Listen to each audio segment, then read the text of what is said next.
Hi, grade 7.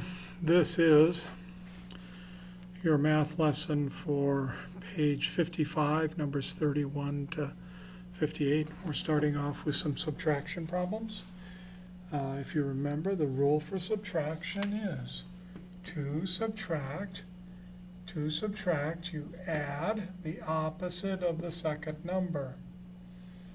Now, once we have changed this using that rule, we see it's a three-step rule problem because we're adding a positive to a negative. So we think about the absolute values and we subtract them. The absolute value of this is 4, the absolute value of this is 7. When we subtract the 2, we get a 3. Then we have to decide, is it negative or positive 3? In this case, it's positive 3 because this one has the bigger absolute value, so we share its sign with the answer. Let's go to this next one. Again, to subtract, the rule says we add. What do we add? We add the opposite of the second number. This one's a little easier because this is two negative numbers. With two negative numbers, we just add them and we make the answer negative. So negative 50. The next one, a little bit tougher for some people. To subtract, we add. What do we add? The opposite of the second number.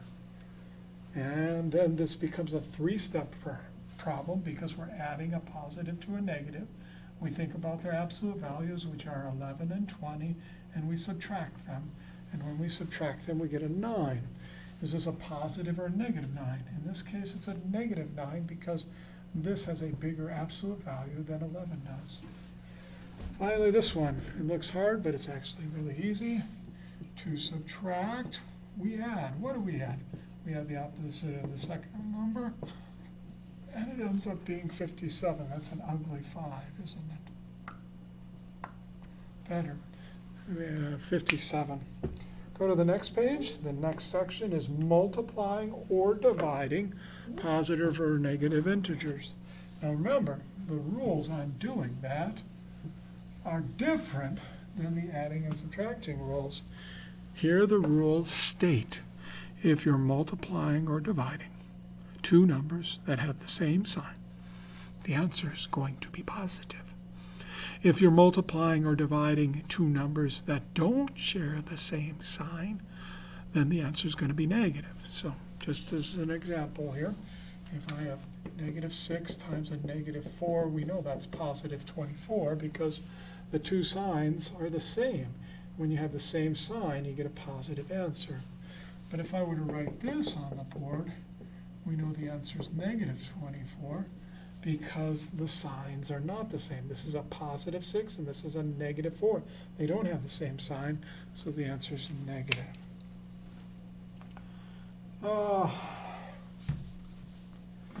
Number 42 to 45 says, write each verbal phrase or sentence as an expression or an equation. And some of you still don't have that figured out yet. What's the difference between an expression and an equation? An expression or equation. I'll show you two examples.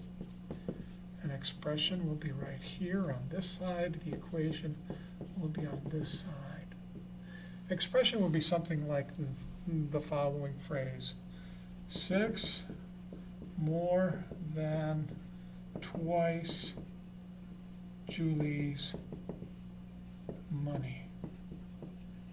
And how would we change that expression or this phrase into an expression? Well, it would be something like 6 plus 2 times m. 6 more than twice, 2 times Julie's money. Notice there's no equal sign here. Expressions do not have equal signs. Expressions are just simply numbers, maybe variables, and some sort of sign like adding, subtracting, multiplying, or dividing. So we've got 6 plus 2 times m. 6 more than 2 times the amount of money that Julie has. Now, an equation would be something like this.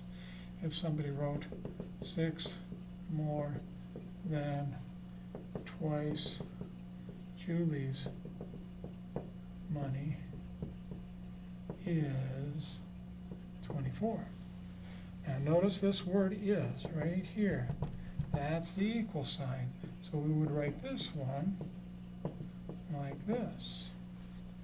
This is an expression. This is an equation. Expression, equation. Whoop, can't see it. Expression, equation. The equation has this is in it, giving you a left side and a right side to the problem. Okay? So that's important for 42 to 45 because some of those are expressions and some of those are equations. 46 to 52, they're expecting you to use inverse operations there to solve these. What do you mean by that, Mr. Ponko? Well, let's say you had a problem like this, n plus 20 equals negative 15. Well, the n is attached to the 20 by addition, so we're going to subtract 20 from both sides of the equation. We get n on this side, and we get negative 35 on this side. How did I get that so fast? Well, subtraction is really adding the opposite of the second number, right? Subtracting is really adding the opposite of that second number. A negative plus a negative is a negative. And so we've got n equaling negative 35. Finally, the last section, same kind of work. Solving the equations by using inverse operations. If the problem has multiplication in it, you're going to be dividing something on both sides. If the problem has division in it, then you're going to be multiplying by something on either side. For example, what if I have n divided by 8 equals negative 32? How do I get n by itself? I do the opposite of dividing by 8, which is multiplying by 8, and I do that opposite operation on both sides, and it gives me n equaling a negative 256 if I were to do the math. And that's the answer in that particular problem. Okay, hope you got this figured out. If not, please ask some questions.